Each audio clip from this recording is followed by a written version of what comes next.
Hi, I'm Tommy. And I'm Dante. And you're listening to Twigging Onto Twig, a podcast where we talk about Wild Bow's most biopunk web serial, Twig. In today's episode, we congratulate Tommy on being a new parent. Congratulations, Tommy. Thank you. It's been a rough month, but it's getting better over time, and he's a great baby, so. He's really cute, and he's so big. He is huge. He's already outgrown clothes. I guess you kind of know that babies grow fast, but it's kind of astonishing how fast. Mm-hmm. Yeah, some of the newborn outfits are already, one use and then they're gone if they got lucky and got used once. Yeah, and thank you also for the cute gifts for the baby. It's very appreciated. They're very nice. I'm glad he likes them. Have you started reading to him from Pale yet? Not quite. I think he might not get some of the deeper themes and understand some of the tropes, but we'll get there eventually. Awesome. All right, and we're also going to talk about Twig a bit. Oh yeah, I guess we should do that too. Probably.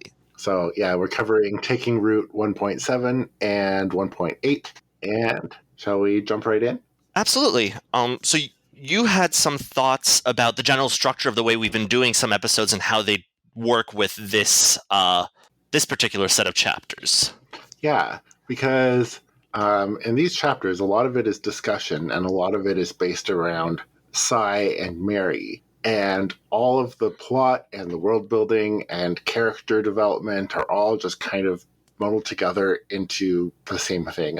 So I was kind of thinking we could go through all sort of the secondary stuff, stuff that is kind of on the side, and get that kind of first, and then do the big Cy and Mary thing kind of afterwards. That definitely makes sense. Save the densest stuff for last. Yes. Great. Yeah, I like that. So first we should probably go over the chapter's summary. Yes. So previously on Twig, Mary, one of our bad seeds, kidnaps Cy and has him at gunpoint in the furnace room for interrogation. And the sly dog gets her monologuing, or monologues himself. Yeah, a bit of both, really. Yep. So Taking Root 1.7 is essentially a very long chat between Mary and Cy. We get a few details about Cy and the lambs. We get some details about Mary and the puppeteer, and we'll talk about that stuff later. But for now, the important thing is that Cy sows seeds of doubt to weaken Mary's resolve. Sow seeds of doubt. Cy sows seeds of doubt. Say that 7 times fast, right? That is also, I think, our plant pun. Oh, yeah. The bad seeds, sowing seeds. Yep. I'm hilarious. And then Gordon comes crashing through the door like the Kool-Aid Man. Oh, yeah. That's very much the image I got there. Just, I'm picturing this big, heavy wooden door and just splinters everywhere. Oh, yes. That's definitely the image that Wild Bow was going for. And then Mary puts up a brief show of resistance, shoots Cy, deliberately misses, and escapes out the coal chute. In Taking Root 1.8, the Lambsbridge gang have a long chat. Cy and the others get up to speed and discuss the implication of what Cy learned. Most importantly, the fact that Mary is most likely a clone, and by extension, the rest of the bad seeds are. Mm-hmm. So, point 1 for Tommy here. The puppeteer is most likely based in a house near Mothmont. After they discuss that, Cy decides he's going to track down Mary, so he breaks into the headmistress's office and steals the contact info for the staff. He also leaves a note on her desk, written in blood, or signed in blood, instructing her to quarantine the school, inspect all students, sincerely Radham Academy. And then he gets directions from a body collector on the street to the most likely staff residences, and finally finds what he's looking for. Mary is reporting to the puppeteer, who is Mr. Percy. Dum dum dum. Dun dun dun, indeed. I do want to note, I haven't noticed this in as much in some of the other Wild Bow works, but I feel like this one, most of the chapters are ending on these really appropriately pulpy cliffhangers, which I guess feels really right for this kind of setting and fiction. I think he tends to do that pretty often. It depends on, his books are long and complex, and they go through phases that are more like action sequency, And when they have those action sequences, I think he generally does have good cliffhangery endings like this. But it's definitely very fun. Yeah, sure, you're probably right. All right, so you wanted to talk a little bit about the way the exposition is done in these two chapters. Did I? Oh, yeah, I did. I made these notes a while ago. So let me see Sorry, what. I've been No, delayed and distracted. Not a criticism, just like I don't really remember what I was thinking and writing here. Yeah, so I posted about exposition. We get a lot of exposition in the form of long discussions, and a lot of times you get, essentially info dumps in the form of discussions, and it's kind of ham-fisted or whatever. But in this chapter, it's very natural and it flows really well, and it's just like it is a great way of communicating information to us. Yeah, I definitely agree with you there. So that's, as you said, it can be very ham-fisted, especially when it's two characters who should already know this information, reminding each other about information that they both have at their fingertips. Yes. But here it's As we both know. exactly, yeah, which is frustrating a little bit to read sometimes. So I'm very glad here that it works well. It flows. Mm-hmm. I also noted that, like, at the time that I was reading these chapters, I was also rereading Lord of the Rings. Have you finished? I finished Fellowship of the Ring, and Okay. the copy of The Two Towers just arrived in the Libby app. So Oh, nice. get to that this weekend. But yeah, Tolkien also does some very excellent long info dumps in the form of, the Council of Elrond or the discussions between Frodo and Gandalf, and it flows really well. And I was just like, I'm getting so much good, well-written information sharing these days, and I was very happy. Yeah. I've been watching a lot of mindless garbage TV while, not having to think about interesting things. So, because, tiredness and all that. Sure. But yeah, and I've definitely noticed that there's very different levels of writing out there and how different mediums and different settings and different works provide information. What mindless TV have you been watching? Well, I'm very embarrassed to admit this, but I've been watching through Big Bang Theory because it asks absolutely nothing of me. Yeah. It is so bad, but it is fun. Yeah, I think I've seen a handful of episodes of Big Bang Theory. Don't bother watching it. It's really not good. It's just, asks absolutely nothing. That's funny. Yeah. All right. So yeah, you had a lot of structure in these notes in the moving forward here. All right, let's see. What did I write next? Murder investigation. Yep, exactly. The case of the bad seeds. Mary and side discussion we'll talk about later.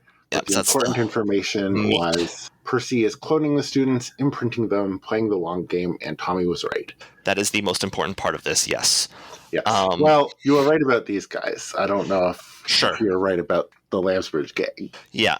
And the first time I read this, back when I was doing the live read, when Mary was first describing and Cy was first describing, before we get to the Percy bit and finding out that it actually is one of the staff members, I was kind of convinced that this was a rival set of experiments by Hale, and he was stress testing the two groups by putting them up against each other. Oh, that would have been awesome. Yeah, disproved pretty much immediately, but I kind of wanted to mention it just as a fun little idea there. Yeah, this is awesome too, but that is a really fun alternative. I really like that. Yeah, but Wildbow, I'm sure, has a much better writer, world builder, and everything than I am. Yeah. Has going somewhere more interesting than that. Oh yeah, you can't have it both ways, even if both are good ideas. Exactly. Yeah. So then we have here. Do you want to go on with this part? Sure. So there's sort of sorry, stumbling over my words there. So next thing you mentioned in your notes here is that there's quite a bit of deduction and detective work in this these two chapters. First, you mentioned Jamie figuring out where Cy was, based on the chimneys, and then taking too long to find out or to get there because he's not sure which chimney leads to which furnace room and all that. And, which is good ultimately because it means that Cy's able to work his magic with Mary. Yes, he was annoyed when they almost found him too soon. Yeah, calls them idiots in his mental narrate. I'm sure he calls them that in all of his mental narrations. Definitely. So yeah, sorry, I keep stumbling over words. It's just Stumble away. exhausted a little. Um, Exhausted despite the fact that our baby is giving us good 5-6 hour chunks of sleep at time at night. But yeah. Mhm. So Sai also deduces that Mary is going off to the puppeteer. She's going to run back. She's been shaken. The word he uses is dissonance, which is a good word for this because it's her whole worldview that's been upended by Sai. Yeah. And the way he's interacted with her and talked to her. So she's going back to, not assist the boys, as she puts it, or Sai puts it. And I thought that was interesting. I mean, I know we'll get to that a little bit later, but it's really interesting how Sai needles and creates wedges between Mary and the others, even though that Mary is more clearly the one with agency and control over the boys than vice versa. Mm-hmm.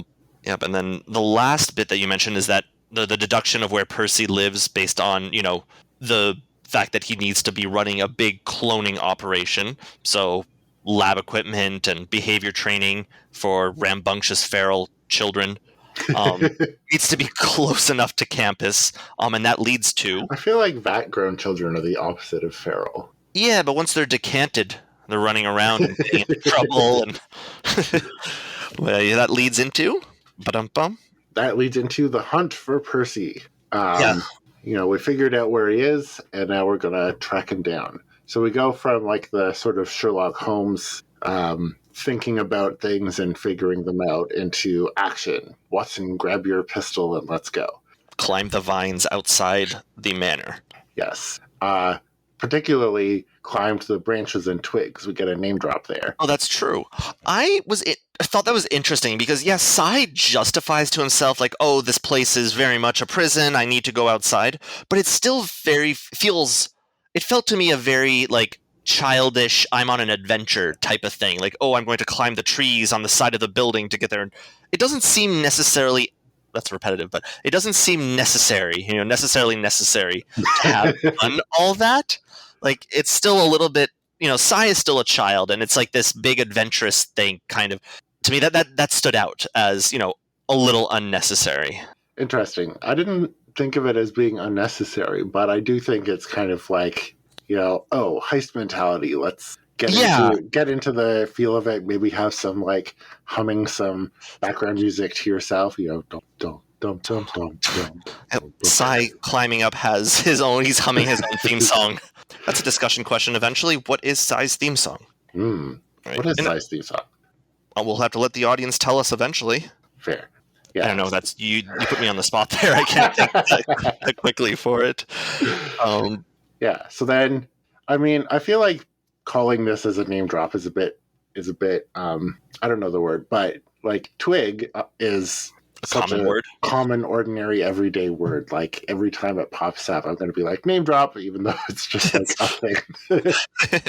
Well, if Wildbow didn't want it to be a name drop, he could have said scaled the wooden branches and sticks that grew into and around the masonry. So I think, but then he might have named the book Stick. That doesn't work because it is more than 4 letters. Yeah, 4 letters. And as we all know, Wildbow cannot name a work anything longer than 4 letters. You make a compelling argument. So deliberate name drop. Yep. I thought it was interesting that when he writes the note for the headmistress, it's very interesting. It's clever. He writes it in blood. He puts it with the doors locked, and it's all but it ends up not really being necessary. I'm pretty sure he says later on, like, oh, well, I guess that note was kind of pointless. Is that in these chapters, or is that later?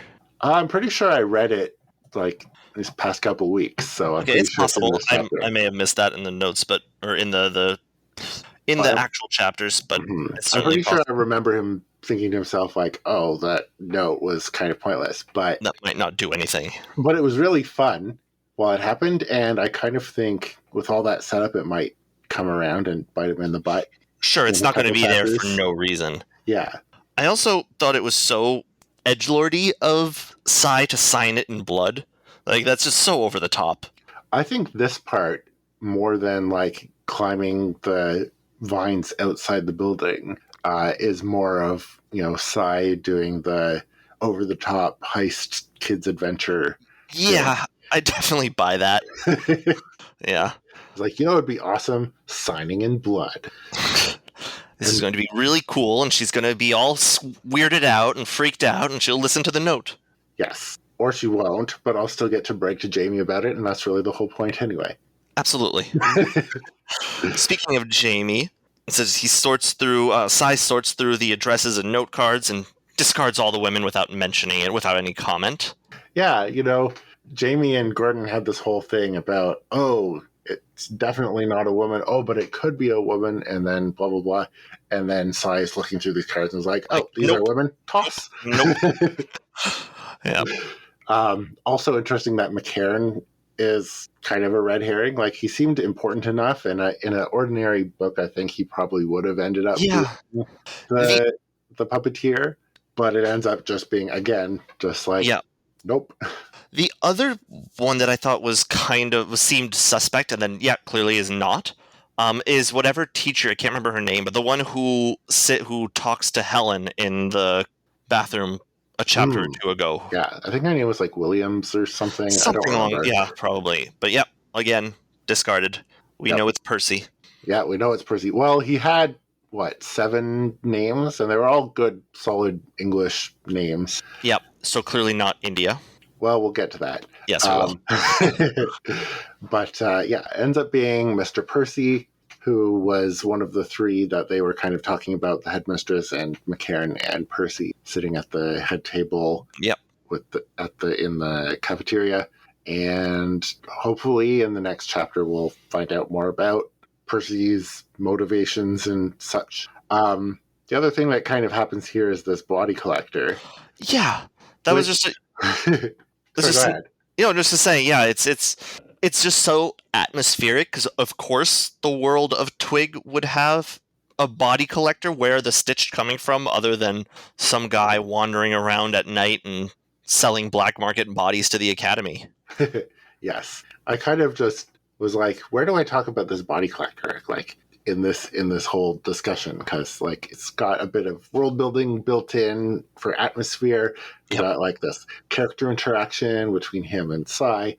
But as far as the plot concerns, I'm pretty sure any passerby would have functioned for this, because all he's doing is asking for directions. Yeah, it's just a guy with directions. Yes, and then he gets the directions with a bit of prompting from a letter opener and finds Percy. Unmentionables.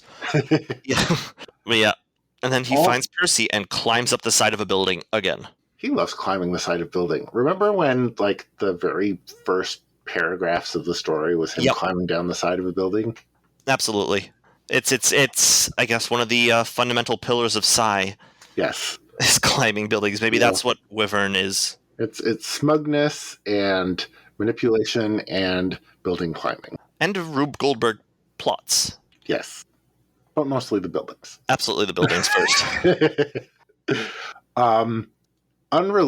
Sort of related to this whole Bad Seeds case, we finally got that more information about the expiration dates, which Mary got out of him. Yep. Not a whole lot, but we find out that most of them are not going to make it to 20 years old. I think they're all like early teens. Yeah. Yeah. I'm not sure. Yeah, I don't get the impression that any of them have hit puberty yet. Mm-hmm. Maybe Gordon's getting there. And Helen, maybe. I don't know. Yeah. He says that he promised Gordon that he would tell him the details, but never got around to it. So I guess the other Lance Ridge orphans know that they have expiration dates, but don't know what those dates are. Yeah, I mean, I don't know how much of what Sai is saying here is a lie, but it sounded like Sai has known that there are expiration dates for a long time, and this specific thing in chapter 1 or 2 or whatever it was is him getting the actual dates, not just knowledge that they exist. Yeah, well, like, while it's true that he could be lying, the fact that all of the things that he says that we already knew are true suggests to me that there's a good chance that the other stuff he's saying is also probably true, or at least true-ish. Definitely. No, I agree with you. Yeah. And I thought this last bit on that subject was interesting, where he said that he decided to dedicate himself to helping the others. If he can keep them alive longer or support them, he'll do that. Yeah. And, that's kind of more likely to be just him self-aggrandizing or whatever, but I think there's at least a kernel of truth there, and that's very noble. I very much agree with you. I mean, I mentioned this later on in my notes, but I do think that though Sai would not really admit it to himself, but he has a certain... Okay, I'll talk about it now instead of then, since we're bringing it up. A certain degree of empathy and care for the innocents that we wouldn't expect from him. For example, he talks he with Ed at the beginning. He tells Mary, like, I built this plot, this big trap, and then Ed came in, and he's clearly innocent, so I didn't want to hurt him. And then there's Tom in the first chapter where he uses Tom to set up a situation that helps him, but also gets Tom out of the way. Yes. And I think that's an extension of that kind of thought process here. If I can keep others alive or support them, I can do that, because he doesn't necessarily care about himself. He says questioningly. I don't know. But he definitely does care about the other people. Exactly. Even though I think he would never admit that he cares about or is trying to help the innocents out there.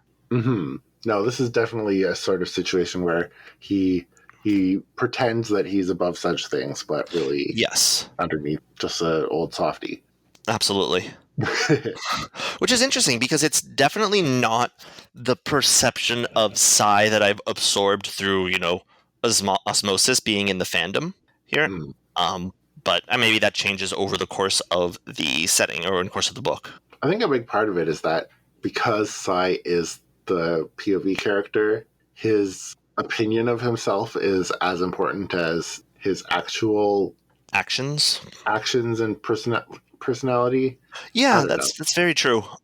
We'll talk more about Sai later. Yeah, but I don't know. Everything he does is just So I think let's go on into our world building section. Just some general things that we took note of. First of all, we got a bit more information on how the academy operates. Just like real academia. Yep. Specifically, Sai saying there's more glory in breaking new ground than in refining someone else's work. And I think that's true in real academia. But I also think this is something we've remarked upon in... Yeah, we've definitely talked about... Academy operates. Definitely, yeah. We've talked about this in the past, and just where different projects work and how they... or the different departments operate, and what's considered important and what's not. Yeah. And you also wanted to talk about this next line. I'm not sure what it is, or why you want to talk about it, so have at it. Yeah, no, I just pulled them because they were just like fun little world building details. So again, the branches and twigs bit where he's climbing over it, and it just describes them as the branches is like far finer than the usual. Not quite branches, not so thin as to be ivy. It's thorny to discourage children from climbing, but was still a place where I could find handholds if I was careful.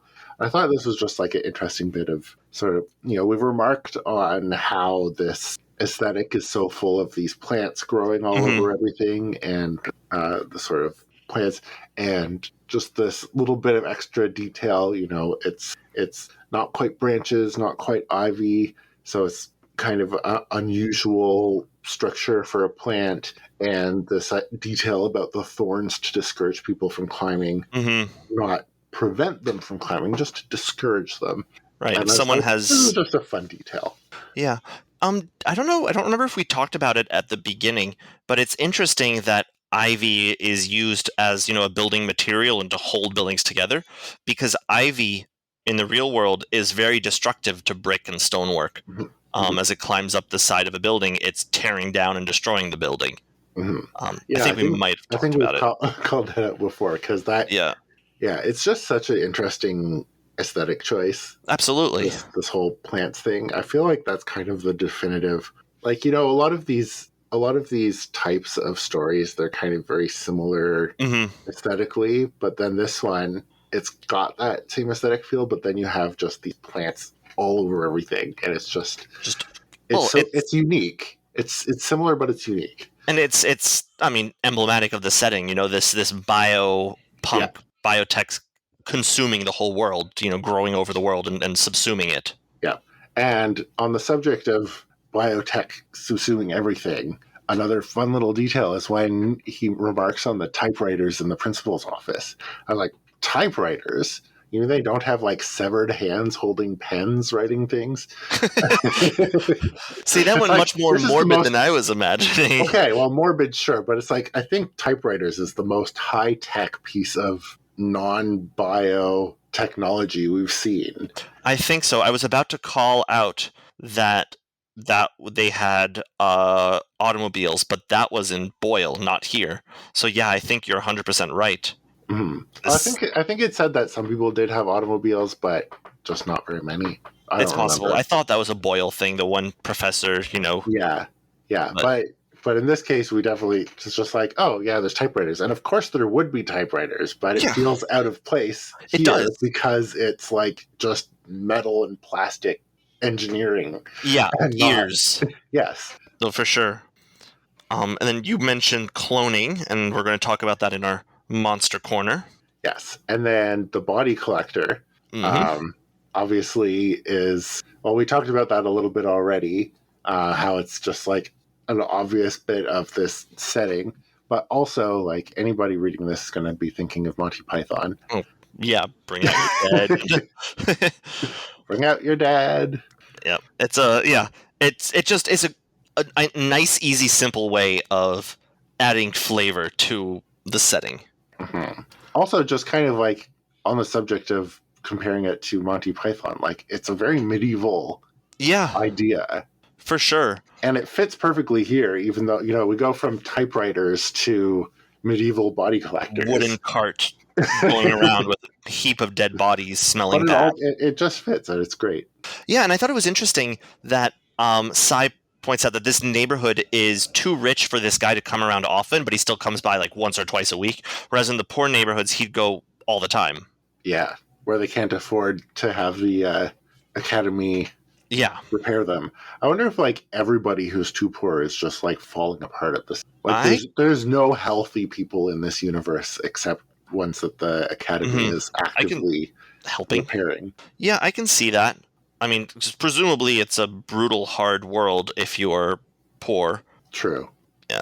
And then we want to talk a little bit about locations. I'm not sure this is the right place to talk about it, but there's just a juxtaposition of two lines in this chapter that I thought was interesting. Okay. First, Sally says, you forced people into darkness and offered them a light, and they were moth to a candle flame. And then the darkness that surrounded Mothmont wasn't my darkness. And just those two sentences, I'm sure together they're important, but I'm kind of too baby brain to figure it out.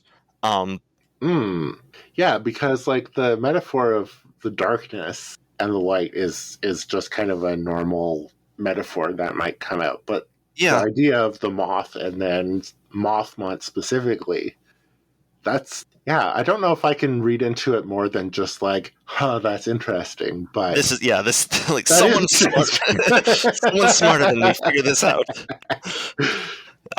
And then I don't have more to say about that. Just I would like to know more about it. That's the whole reason why Mothmont is called that this whole time. We're kind of speculating on it from a what's the word, like a Doyleist perspective, right? And a Watsonian perspective. We're trying to figure out what it was in universe, but I think like this metaphor of like the darkness and the light is why the name was chosen. Why the name was chosen. Yeah, that makes sense. Also, like we got a bit of a description of the neighborhood. The apartments and the big houses, the rich people and the smaller houses, and then the bigger houses. We've got a few names of streets, Trellis and Yarrow, which are garden-related names. And Old, which is less so. Which is just old. I tried looking to see if there was any like garden biology-related terminology called Olds, and the only thing I could find was Olds College of Agriculture and Technology, which is in Alberta. And I don't don't know. know. Old stands out as being separate from the others. Yes. Yeah, and then of course yarrow is the one we care about, and it has a. I don't know. Trellis is important too, like the buildings being trellises for all those vines to grow on That and is for true. Sly to climb all over. That is true. But yarrow is the one that Percy lives on. Yes. So yarrow is a plant, has medicinal uses and culinary uses. It's also known, according to Wikipedia, as arrowroot, which people might recognize as an ingredient in some cookies. I don't Also, think it's the same arrowroot that is used in I'm cookies, pretty though. sure it is. I don't believe. You Anyway, can Google it. You go on, and I'll look it up. Okay, please. So, so arrowroot, nosebleed, deathflower, eerie, hundred-leaved grass, nighton, old man's mustard, sanguinary, 7 years love, snake's grass, soldier, and gordaldo, which is according to Wikipedia. But yarrow as a plant has medicinal uses historically. Achilles, I think, carried it with him to for his myrmidons in battle. Oh, And interesting. the medicinal uses are astringent and laxative. So you make like a poultice or whatever, and it'll dry out the blood in like the area, so you're not Hmm. infected. And Okay. Yeah, that is useful for this setting. yeah, I mostly know about yarrow as just like a garden plant. You know, it's pretty. People plant in their garden. It attracts bees. It's good for pollination. A friend of mine had like yarrow overgrowing her garden last summer and gave us a bunch of yarrow plants. So now we have it in our garden. oh, that's It attracts nice. the butterflies. And Jealous of you having a garden. I can get you some yarrow plants. I just don't have a garden to plant it in. Fair. Yeah. So on the subject of arrowroot, Okay. so I guess there are several plants that can be harvested the starch from their roots. Okay. The traditional source of the starch is just called arrowroot, and then cassavas and tapioca are sort of a type of arrowroot, and there are a bunch of other ones. And interesting. then yarrow is just another plant that is sometimes called arrowroot. Oh, interesting. So Yeah, I 'cause guess it's just a common name for a bunch of makes plants. sense.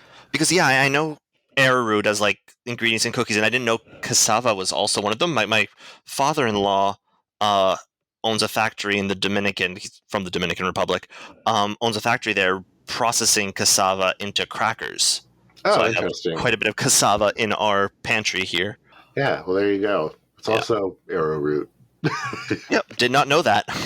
Interesting. Well, it's called Brazilian arrowroot, I guess, sometimes. Okay.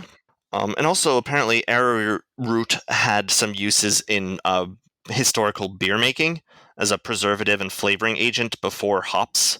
And people also used to use it to dye, or probably still do if they're doing natural dyeing. And it produces greens and yellows. Interesting. And also, super relevant for us, me and you, not the setting. When I googled yarrow, the one of the only other things that I found out, aside for like people names, because apparently yarrow is a people name, is Yarrow: An Autumn Tale is an urban fantasy novel by Charles DeLint set in 1980s Ottawa.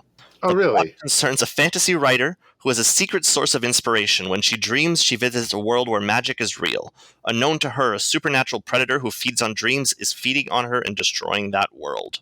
Fascinating. Well, set locally. We'll have to read it. Exactly. That's why I mentioned it. Just the 1980s Ottawa. I've heard the name Charles DeLint before. Oh yeah, I had not. I've definitely heard the name before. Have I read something by him, maybe? Let me look him up. Let's go quick. Looking down this list, I have not read anything that I can remember. Anyway, super fascinating to the people at home. So I will move on to the next section. So our next section. Well, you can do that. I'm busy reading, looking to see if I've read anything by Sure. DeLint. I So- don't recognize any of these, but I'm certain that I've seen the name come up before. Well, if Maybe- he's a local author, then maybe that's Yeah. why.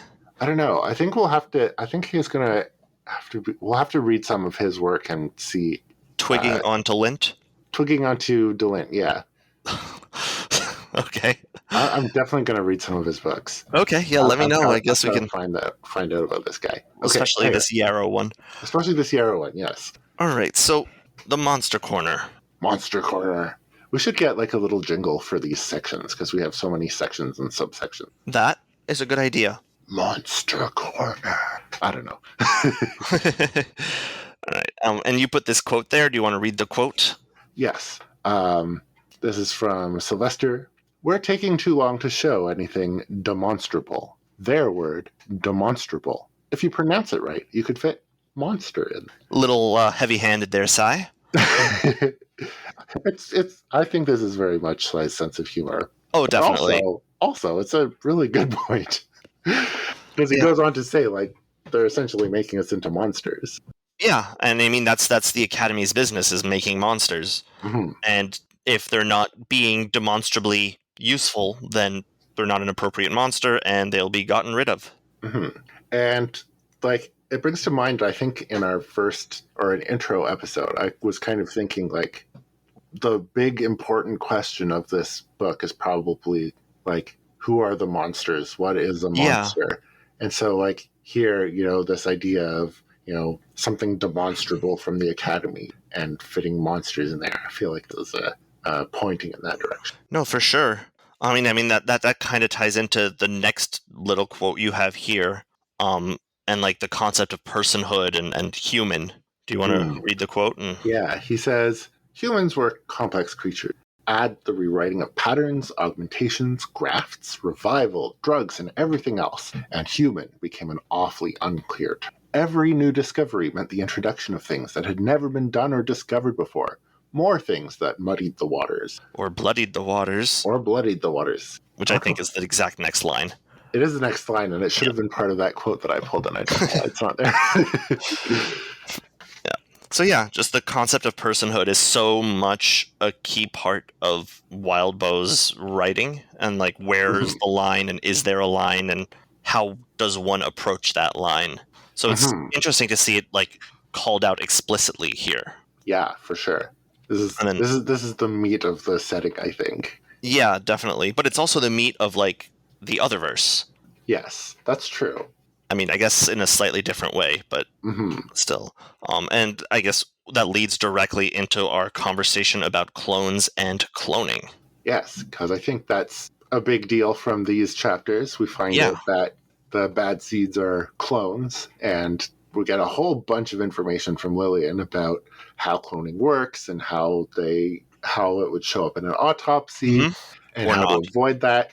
And it was really interesting because, like, when you have clones IRL, it's just like you're starting over from the beginning. So you just have, like an identical twin, but younger, which is kind of the opposite of what it shows in fiction, where it's just kind of like a duplicate of somebody at the same age. But Lillian's kind of like discussing the ways to kind of bridge that gap and get them from being, starting from, gestation or whatever, and bringing them up to the same age, accelerating the growth with chemical means, or modifying the way that their humanity works, or even just not, and let them be younger.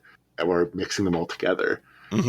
I may be misremembering real life, but I vaguely remember, and I could very well be wrong, and I'm sure someone will tell us if I'm wrong, but that we can see that, when things are cloned in real life, they tend to not last as long because the telomeres on the end of chromosomes are shorter, because they get shorter every time a cell divides.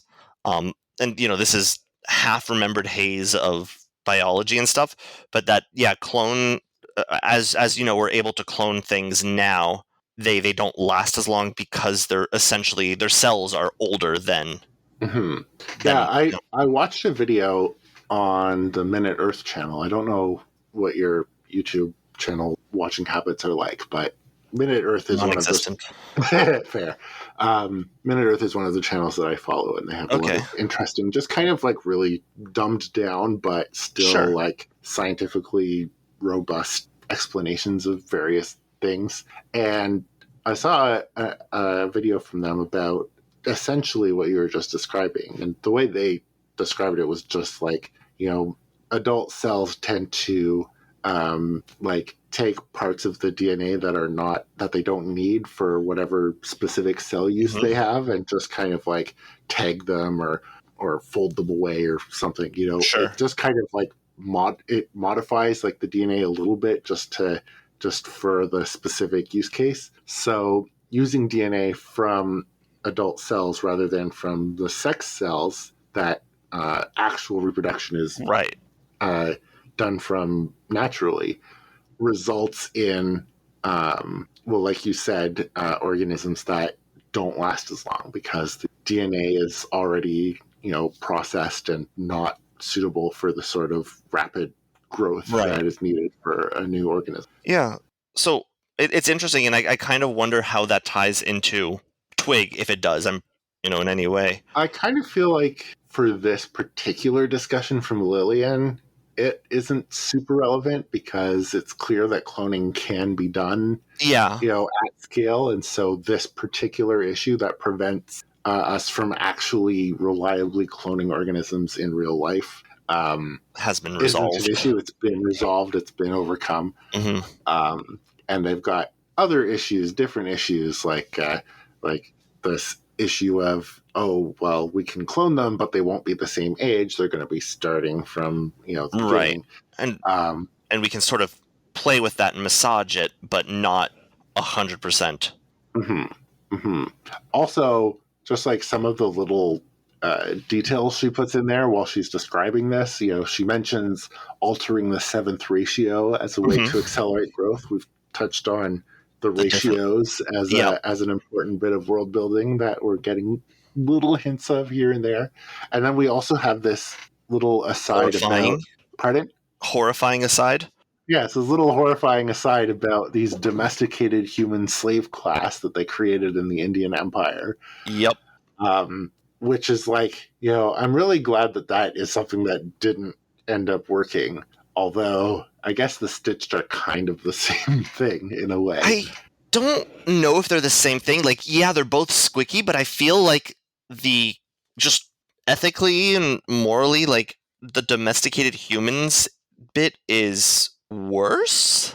I mean, the name domesticated humans sounds worse, but Stitched are essentially domesticated humans. Yeah, but assuming, which is a big assumption, that it's someone who naturally died and there's nothing left of the person, which, as we've explored already, is certainly not true for all of them.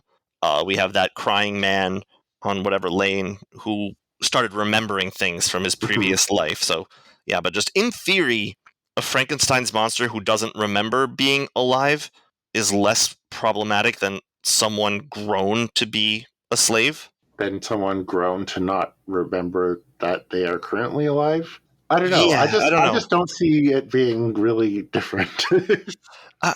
I see your argument. Maybe there's a good difference, but I don't really see it. I definitely see your argument. I'm not sure that I agree, but I don't know if this is a hill I am willing to die on. The moral, righteousness of Stitched over a slave. Sure.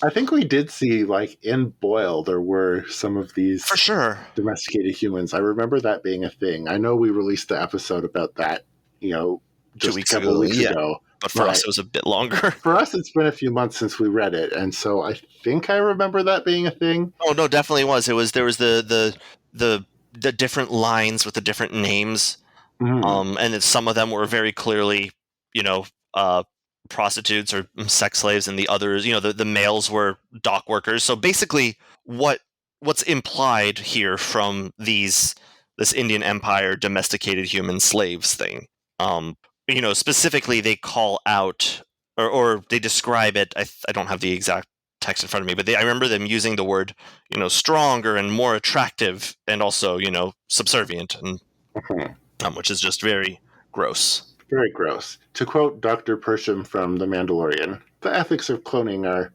complicated. That was a fun episode of The Mandalorian. That was a great episode. I'm loving the current season. It's so good. Me too. I was so disappointed by the first episode, but then everything after that has been wonderful. Oh, I liked the first episode too, but maybe I'm just easy. Yeah, I know. Not the time and place to talk about The Mandalorian. We'll do that eventually. Yeah, that's true. But I do, there's a lot of stuff that I'm really enjoying in this season. And like expectations being sort of subverted in how, for example, Bo-Katan's character is developing. Anyway, cloning. So yeah, then we get a little bit of information about, since these are clones and they have to grow at a reasonably appropriate state, that like this is part of why Sai figures out, oh, he needs a house with a lot of room for behavioral training because neighbors would complain if it was in an apartment and there's half a dozen toddlers running around, because yeah, tiny children are half socialized anyway. And then, as I think they talked about previously, is that being away at a boarding school kind of makes it easy for behavioral changes to be explained. Kids grow so quickly, and all this kind of, anything that might be weird, you just be like, oh, bad influences or good influences at school. Yep. The school is definitely the perfect place to hide these half-formed, not quite humans. I assume that these are full humans. They are. They sort of speculated when they were talking about that they might not be full humans, or they might be like some sort of imitation human that would need extra work. But no, they're full humans. They just need to be socialized and trained to. Though I would not be surprised if that is a foreshadowing for something. Okay. Maybe even just the lambs themselves, or some of them, since because we still have this theory that this is the way that the Lambsbridge orphans are formed, or assembled, not full humans, or not full humans. That's not the right way of describing it, but you know what I mean. Well, no, it's more you know what I mean, right? But whenever I'm saying not full humans, I don't mean not persons. Yes. Yeah, they all have personhood, clearly. Yes. All right, and you wanted to mention historical references. We kind of alluded to that, but yeah, the only real historical reference in here was this bit about the domesticated humans in the Indian Empire, and the Indian Empire was one of the words for the British Raj, which was it was still a thing in 1921. So this isn't anachronistic in any way, like some things in AUs tend to be. Right. But it does sadly confirm that this is not set in India. Nope. Which, the names Percy and McCairn and Gordon did not tell us. I mean, it was the British Raj. There were English people with English names living in India. Yes, that is true. But if there is a Indian Empire, then it is clearly not the British Raj. No, the British Raj was called the Indian Empire sometimes. Was it? Yeah. Oh, okay. Yeah. So I'm assuming that by Indian Empire they mean the British Raj, but it's possible that this could be like an actual Indian-ruled empire. That's what I had assumed, but I don't know. I'm happy to be proven wrong either way. I mean, yeah, either way works for me. And honestly, we're probably not going to get any answers to that.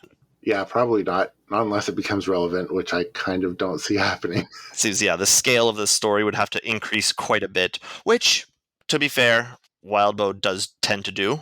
Yes, I guess we'll see. Yep. All right, so let's talk about the characters. Yes, which is usually what you call the meat of the episode, but again, we're saving the actual meat of the episode for after. Correct. So I feel like this is going to be a really long episode. Anyway. Yep. All right. So we get a lot of details about the Lambsbridge gang, noting again that Sai might not be telling the whole truth. But when he's talking to Mary, we get just like a whole lot of information about the various members of the gang. We get a confirmation of their purpose. Gordon is the multi-talented hero. Helen is the actress. Jamie is the bookworm and record keeper. Lillian is a student on the verge of becoming the teacher. And we learn that Sai is meant to cover all the gaps for the others because the others are dead. Yes. Well, the others... yes. Including the ones who are not dead. But yes. Yes. I misspoke. You're right. Yeah. And then we get a name for one of the two others. Yvette. Which I read as Everett for the longest time. Everett. So, an interesting fact that I think a lot of our listeners will know if they're in the habit of listening to audiobooks or audio dramas or things like that, is that you really don't get a sense of how things are spelled because you just listen to them. Right. So I was shocked and surprised. Well, I mean, that's kind of a overly strong emotion word for what I was feeling. But I was surprised to see that Yvette was spelled Astounded. without a Y, because I heard Yvette. Oh, Yvette for is sure. spelled with a Y. And then I read it and it's like Yvette. And I'm like, who is this Yvette? Well, like, yeah, that's. I've never seen Yvette spelled that way either, which is in why I, probably because I was reading too fast, read it as Everett Fair. almost every time. But yeah. But anyway, so we have Yvette, who is presumably was supposed to be the problem solver who steps out from the background to deliver answer and solution in one fell stroke. Which is basically Sai's role, right? Or at least how Sai sees himself. Definitely how Sai sees himself. Yes, I think you're right. Yeah. And it's kind of interesting. I kind of wonder then whether the other project that is dead, Lillian, kind of fills in that gap. Yeah, maybe. Or, bear with me, they have just been altered to forget that Lillian has been a lamb from the beginning, and they're testing the experiment of how, they work with a new person, even if this person is not actually new. Maybe Lillian is the other one and she is not dead. That is, I think you're eating chocolate. Okay. I will. No, I think that's really fun. I really like it. And I think that the chances of that being true are nil, but I think it's really fun. Yeah, no, you're probably right. But can you imagine, though, if that turns out to be the case? It would just called it. Well, yes, you can claim the credit, but also I think it would just completely change the entire concept of how the Lamsbridge gang operates. Oh, for sure. It would shatter everything for them. Mm-hmm. And just how can you trust anything if this is the kind of thing that's happening? Yeah. And then everything that has happened to them, all these little bits of backstory, these two who were dead, maybe there weren't two who were dead. Yep. Maybe there were 27 who were dead and these two were not among them. Maybe they were all decanted 3 days ago and there's no memory. Everything is yeah, exactly. It's maybe there are 7 Gordons and 23 Helens and 5 Jamies and one side. And every chapter of this book is from a different Sylvester point of view. Interesting. Every arc or every chapter? Every chapter. Okay. That would be something. That would be something. Anyway, I'm just saying, if we're at that level of paranoia, who knows what could happen? Oh, for sure. All right. But that's not that doesn't stop us from enjoying the speculation. No, for sure. Yeah, I wanted to call out just a fun quote where when they've rescued Sai and Helen runs into him and says, mm-hmm. What did you get from her? How are you doing, Sai? I asked, injecting plenty of sarcasm into my voice. How did you do it, Sai? Are you okay? Are you okay? She asked. Yes. What did you get from her? She asked again. Yeah, that's great. I was I think Helen is now my favorite of the gang. I think you've said that a number of times already. What? That Helen's my new favorite? I think I said Lillian was my favorite before. It's possible. I remember you calling. I thought it was Helen, but well, anyway, I think Helen is definitely my favorite now. If she wasn't before, she's just so yeah, she's great. Yes, and it's just interesting because we don't. Yeah, Helen is just she seems so alien sometimes, and then so here I go again, human in other ways, but at other times, and this is very much this is not the Helen who is standing motionless staring. This is personality. This is character. Yes, but it's also a little bit alien of character. Teal'c from Stargate? Yes. And how he has just these weird things that he says and it's hilarious. Indeed. This is kind of Helen being a bit alien in a Teal'c-y sort of way.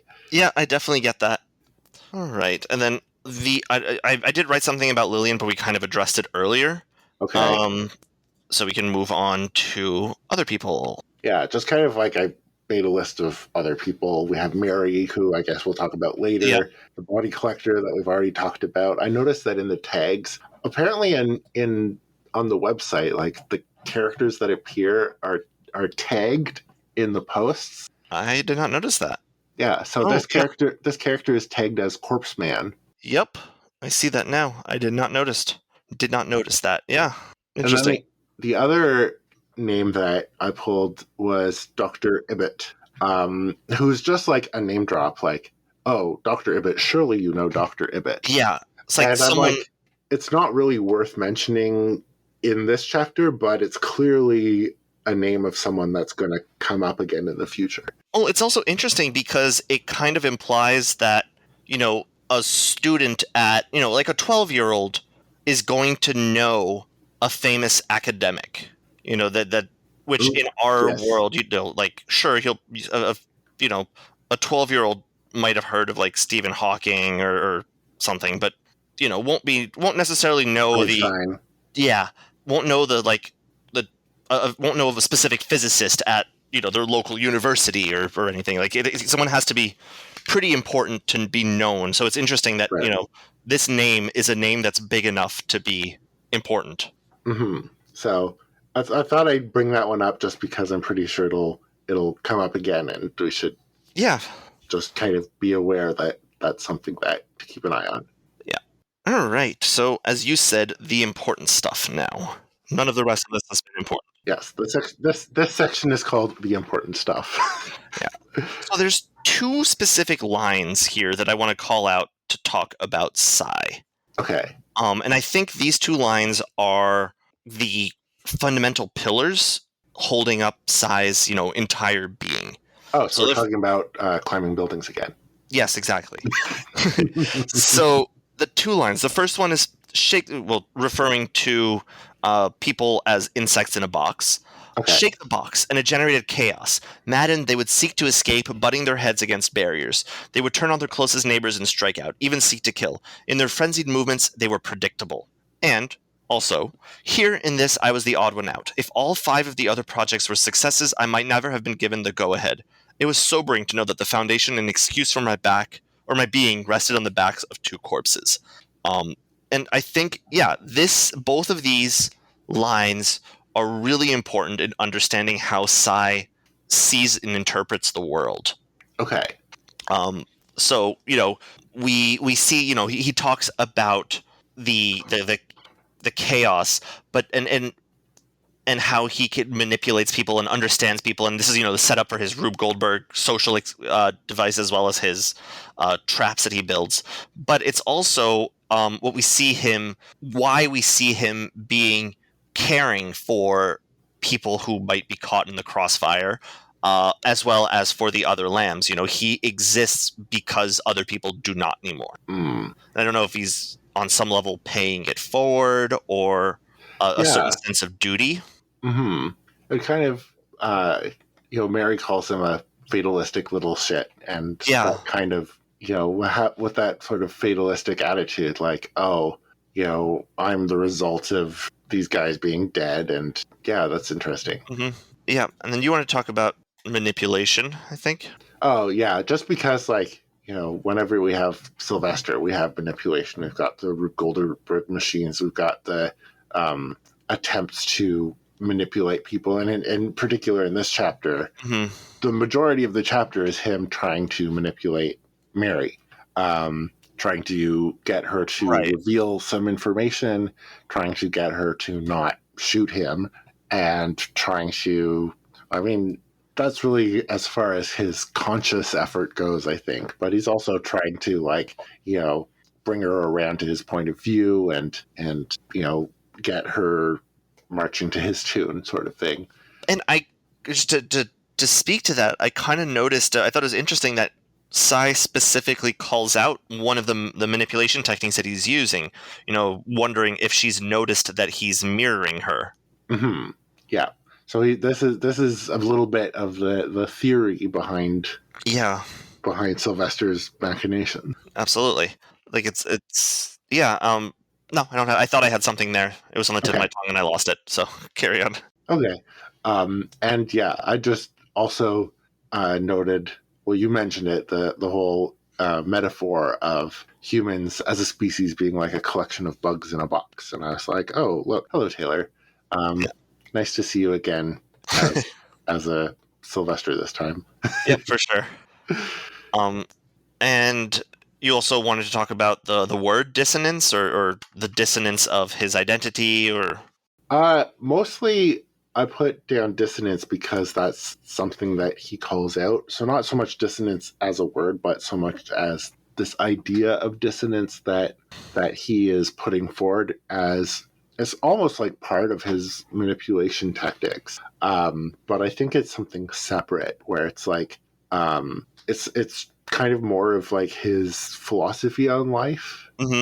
Or this idea of like, you know, people having their beliefs and their identities, and then you can go in and shatter it to well, again, to shake the box and generate chaos, or you know, as a way of understanding people and where they're coming from, and right, taking them out of their comfort zones. Mm-hmm. And it essentially, he talks about how he understands people through generating chaos, and I think this is the core of it. Like this idea of dissonance and cognitive dissonance is really kind of the core of how Psy understands people in order to exploit them, but even just in order to relate to them. And so I just thought that kind of, you know, he brings up dissonance a couple of times, you know, using it with Mary to try and shake up her her relationship with Percy. But then again, like, you know, he gives Lillian a compliment and she reacted like I slapped her in the face. And he's like, oh, yes, dissonance. It comes up again. And I think it's just because this is how he understands other people. That makes sense. Yeah, that's a really interesting take. I hadn't really looked at it like that or thought about it that way. That is very interesting. I don't know. I guess we'll see. Yep. Other thoughts about Sylvester from these chapters, we learned that he has real parents, apparently. So he isn't that grown like Mary appears to be. Right. We don't know, you know, maybe they're dead because he's an orphan, or maybe they're, who knows really. Maybe they're actually Hale and whatever that lady who is his mom but not his mom. Lacey? The orphanage. No, not Lacey. The Mrs. Oh, the orphanage woman. Yeah. Yeah. Sorry. Yeah, I was. I don't think it's actually them. It's just those are the people he identified as his parents, but not his parents. Right. And it could very well be. I wonder if he remembers his parents or not. Yeah. Or just like knows of their existence, but yeah, he knows that he has real parents, but because we know, like, I think we learned in the previous chapter, it's been a while since I read it, that he's not that he's a fairly recent addition to the Lambs, relatively speaking. Right. Because he remembers, you know, oh, these were the early days when I first showed up, type of thing. Yes. And that's within his memory, yeah. Mm-hmm. Right. Yeah, I guess we'll see. A lot of these discussions are ending with, I guess we'll see. We'll find out eventually, maybe. This is arc 1, so. That is true, yeah. Yeah. Right. And Mary. Mary, we just kind of get just like more hints at her personality. She surrounds herself with weapons. She's a clone, apparently. Sai goes on and on about how she's alone. She operates by herself. She doesn't have anyone to back her up. And she's convinced that she's special, that she's Percy's little girl, and is going to make her, make him proud of her. Right. Which is really sad. Yeah, I feel really bad for Mary. Like, absolutely. Her life sucks. Even though, she's in a shitty position. Yeah. And she doesn't know it, doesn't recognize it. But yeah, her life is miserable. Her life is miserable, and now she's cottoned on to the fact that her life is miserable, and now she's miserable, and that sucks, and I feel bad for her. Yep. And I just one line that I wanted to call out that Sai says, if she was human at her core, which, as we mentioned earlier, is a super important question in the setting. You know, is she, is she human or is she a monster? Yeah, exactly. So then now our next bit is talking about how the two interact and clash, I guess. You know, there's how they're opposites and similars. I'll have words eventually. Words are hard. They are. So yes, please take over for my words. Yeah, so Sylvester goes on at quite length about how he is the opposite of Mary. He Mhm. and Mary are opposites. I work with the others. You are by yourself. I fill in the gaps. You are very specialized. He even says, like, even our positions make for good contrast. You're up high. I'm down below. My weakness is in my head. Yours, and he gets cut off. But and the idea that Mary loves her creator Percy and Sylvester does not love Hale.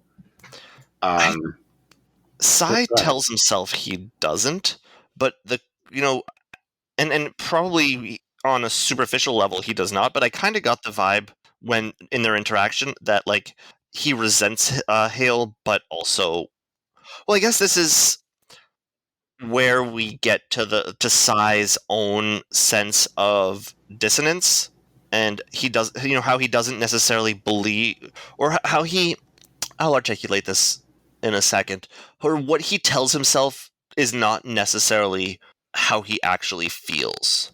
That's fair. But as I think he definitely doesn't have the same relationship or feelings towards Hale that Mary has towards Percy, but I think you're right that he doesn't have the relationship he thinks he does either. And I mean, the description they talk about, or he says about Mary. I don't have the exact quote, and I think you read it a bit earlier. But he's says that you're always looking for Percy's approval and all that, and that's kind of what we've seen a bit from Cy versus towards Hale. Yeah, you're right, and that is the next talking point here. Yeah. As much as they say they're opposite, they're also very similar. And like you say, that relationship with Hale, it's as much similar as it is opposite. Yeah. And I kind of think that like all of these examples that Sylvester gives for why they're opposite are also examples of why they're similar. Yeah. Because if they were really super different, they wouldn't have all of these comparison points to be opposite. It's like, we're the same except that we're not. You're alone and I'm with the others. We're the same except that, you like Percy and I don't like Hale. We're the same, all of these things that are like we're opposites is essentially also ways in which they're similar. I think. For sure. No, I definitely agree with you. Mm-hmm. And they're also clearly like operating on the same level, playing the same game, like, And they're both tools. Well, of others. Tools of the academy industry. Yeah, exactly. Mm-hmm. And I think you put in a talking point here about Cy and Mary. The bit about that Cy, I think, is as much of a fire and forget tool to Hale, if it comes to that bit, or I guess so. Do you think he's likely to be fired and forgotten? I think as much as Mary's. I think. Well, just they talk a little bit about how Mary's family, is not important, which is part of why I think Mary is being used as like the controlling agent in the school. Her role is probably different than it was originally intended if Mary's family had become important on some level. Right. But that doesn't mean that Percy isn't able to just use Mary as her original, purpose. And I kind of get that, Hale would do the same thing if he thought that it was advantageous. True, but I think like even in turn, I was going to talk about this a bit later, but I think that Hale has invested more in Cy. So like Percy created Mary as a weapon, essentially. Mm-hmm. Go murder, get burned up, the end. And so to him, Mary is very disposable. Yeah, that's fair. But Hale has developed Cy as a long-term project. He's invested in Cy's success in the long term. And so even though Cy is a project of his, like Mary is of Percy, Hale values Cy in the long term and not just as a throwaway component in his I larger plan. suppose. I don't Yeah. know. That's just kind of how I saw it. So, No, that's valid. but you're right. They both are just like cogs of the machine. And the other thing that I kind of wanted to allude to, and we talked about this a little bit, but I just thought that it was interesting the way that Sai is relating to Mary, because we've seen him manipulate people by building up antagonisms, but here he's trying to do empathy and create this sympathetic connection between him and Mary. Mhm. And that's just not how we've seen him operate at the beginning or overall. Sorry. We're seeing like a new side to him. Yeah. I mean, like, we'd have seen him be a kind of empathetic to, Tom in the chapter 1, hey, I have money. If you want to work for me, this is what you want to do. But, it doesn't feel the same as this thing. I kind of wonder if part of it is because on some level, Sai is recognizing the similarities he has to Mary.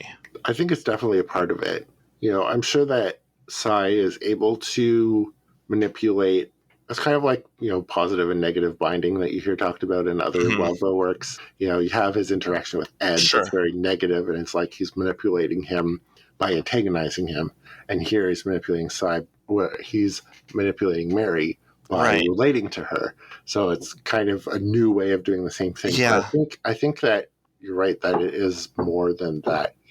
He is building that connection because there is a connection there and a similarity. Yeah. And he's trying to manipulate by relating to her, but he can relate to her a lot more than he could to someone else because they do have those similarities and are able to relate to each other in that way.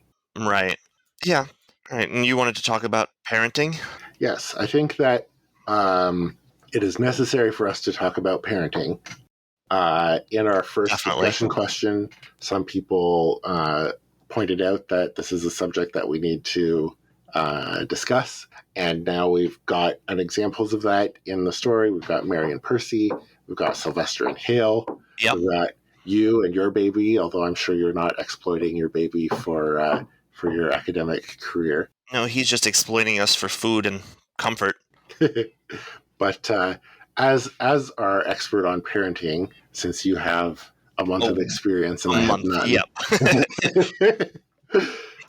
Yeah, I don't know that I necessarily have much to say about this yet.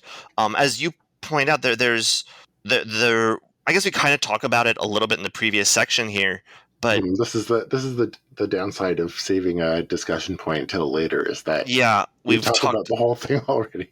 Yeah, just like explicitly, they're exploitative in different ways. I don't know that I agree with you. You say that.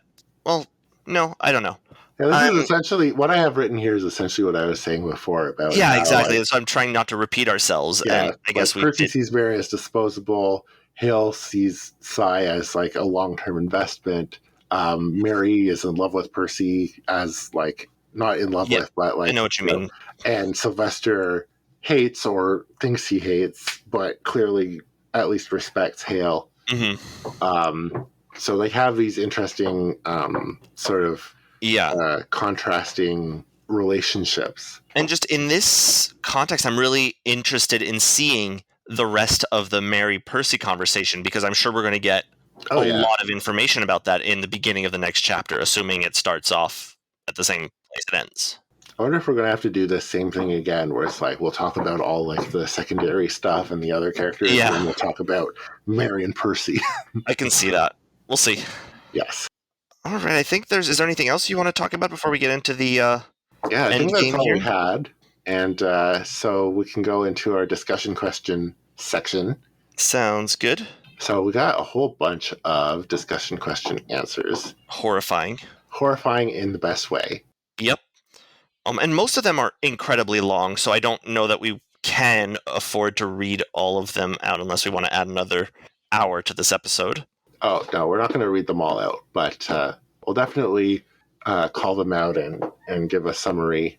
All right, so the first one was RL Reader, who says, "Do you really want to learn about bedbugs?" And the answer is no, but yes. The answer is yes. We asked about parasites because we thought parasites were interesting, and they are.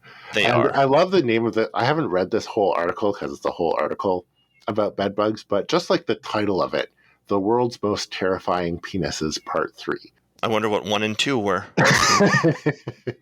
And how long of a list is this? Part 2 is the Argentine lake duck. Part 1 is the shark, apparently. Oh, interesting. I did not. The duck I had heard of. The shark had not. And I don't know if there's a part 4 or not. But anyway, the importantest part of this article was quoted by R.L. Rader, saying, every cell of a bedbug's body is composed entirely of stolen human blood, since that is literally all it consumes. This endless walking horror show is made entirely of stolen bits of your own body, now crawling about on 6 legs and committing its crimes against human sanity. Shudder. Right. Which is fantastic. It kind of reminds me of the fact that trees, like the entire mass of trees, are composed of human blood, yes. No, they're not composed of human blood. But you know where all that mass of stuff that becomes wood comes from? Dirt. No, it comes from the air. Oh, really? Yeah, they essentially not breathing in the way animals breathe. But they process carbon dioxide from the air, and that carbon from the air forms the bulk of wood. So wood comes from air in the same way that bedbugs come from human blood. What a lovely simile. And humans come from, plants and everything else we consume, chickens and so forth. Yep. This is just how life happens. Life works. So the next one that we have here is Leancolia. Has told us some.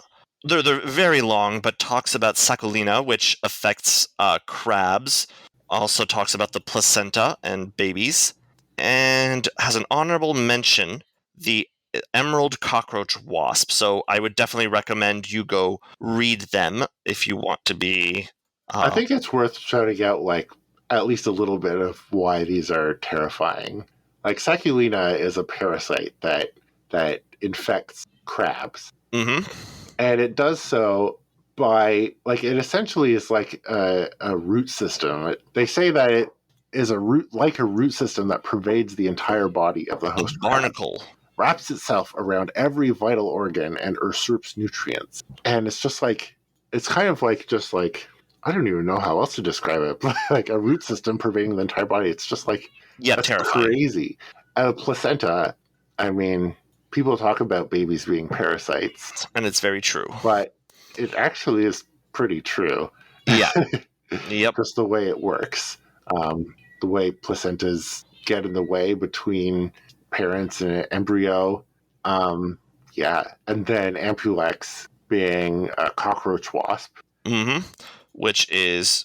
So many wasps are parasitic and terrifying, and this one just sounds pretty horrible in general. But as most of them do, it involves paralyzing and then controlling the prey insect and then implanting its eggs inside so that the eggs hatch and have a nice, fresh, living meal.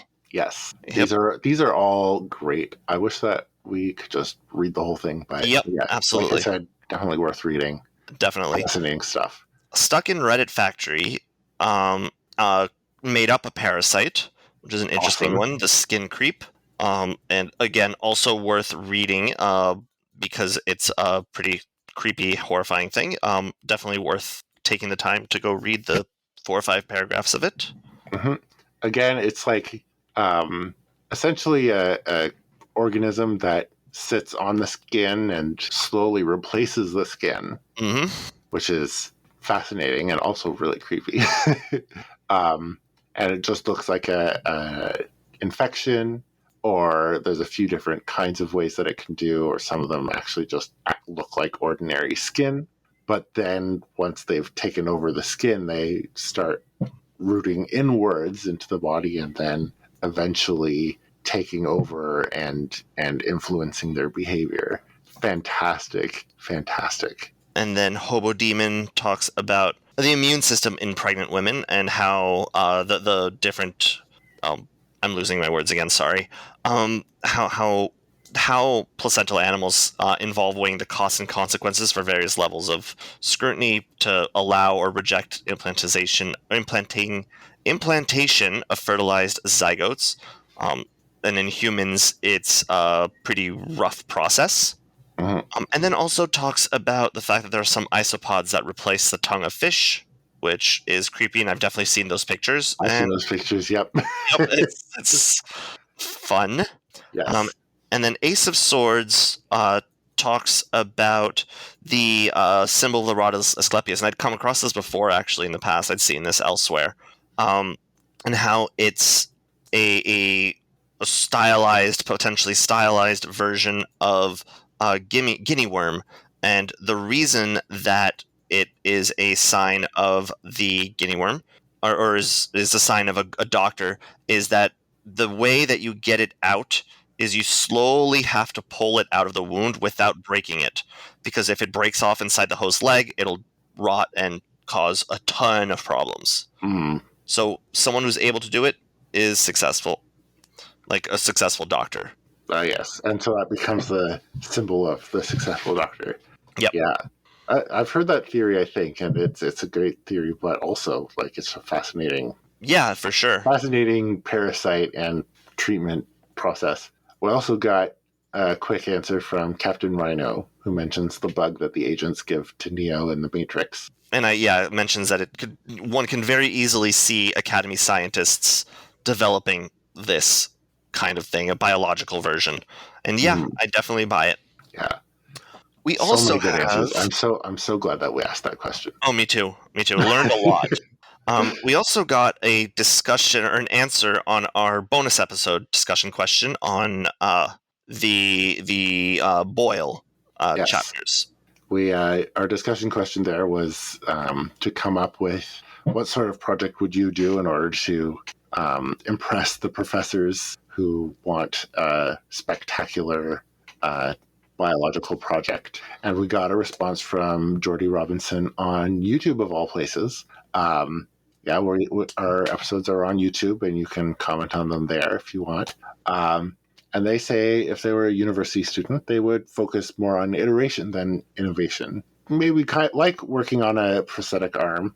Which is an interesting answer. I mean, I'm not to call out Jordy Robinson here, but I kind of feel like they specifically shoot down that kind of answer in the text of Boyle itself.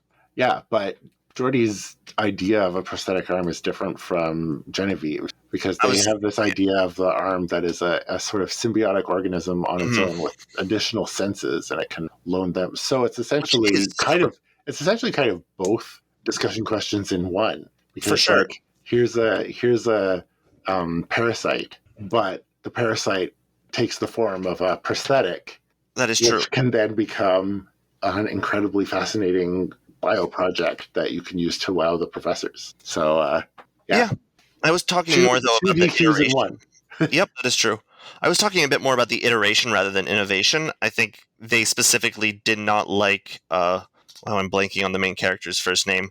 But they did not like her experiment or her project because it was something similar to something she had done in the past. Yes. But yeah, no, that was a good answer, and I'm happy we got an answer to that discussion question. The secret here is that you have to not tell them about this project until you're able to bring it out. That is true. If they think you've been working on it before, they'll hate it. But if they see it and they're like, this is new, that is true. It's clearly a brilliant idea. Great. All right. So that's all the answers that we have at this point. And we have a new discussion question for the coming fortnight. And just tell us about your favorite use of fictional use of cloning technology. Yes. I'm sure we've all been watching Star Wars. I think that's a easy answer, but I'm sure there are some really fascinating and clever uses of cloning in fiction out there. More esoteric than Star Wars. We want to hear all about them. And if your favorite is Star Wars, great. Tell us about that. Great. And then, everybody, thank you for listening. We hope you'll follow along with us as we keep on going into Twig, which you can read along with us at twigserial.wordpress.com. And if you do, and even if you decide not to follow with us, please go to Wildbow's Patreon at patreon.com/Wildbow and support him. It's the way he can produce all these different great stories and settings. please leave your answers to our discussion question in our Reddit thread or our Discord thread. Or in the comments to the YouTube videos, or really anywhere else. Sure, yes. You can reach us at totwigpodcast@gmail.com or totwigpodcast on Twitter. We'll have our Reddit thread in r/parahumans and a discussion thread in the Doof Discord, which we are still squatting in. Kind thanks to them.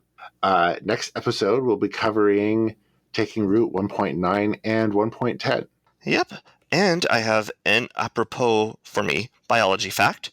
Apparently, in pregnant women, fetal stem cells will travel from the fetus into the mother, which, seems pretty obvious. There's a lot of back and forth transfer between the two. However, because as we learned, it's a very interesting and terrifying parasite. Absolutely. What's even cooler is that these cells will often seek out damaged tissue in the mother and insert themselves there to help repair damage. Really? So it's not purely a parasitic relationship, but it's also somewhat symbiotic. In a 2015 study, researchers mated female mice with male mice that were tagged with a fluorescent protein that allowed the researchers to trace the flow of the fetus's stem cells from the mother's placenta into the heart, while they caused some cardiac injury to the mother, which seems cruel. But they found that the female stem cells directly targeted the mother's damaged cardiac cells and completely integrated themselves into the mother's heart. That's fascinating. That's amazing. It's really cool. I did not know that at all, and that is such a great fact. Yep. All right. So I think that's the end of our episode. Thank you, everyone, for listening. Yeah. Thank you, and we'll talk to you next time. Have a good night. Bye.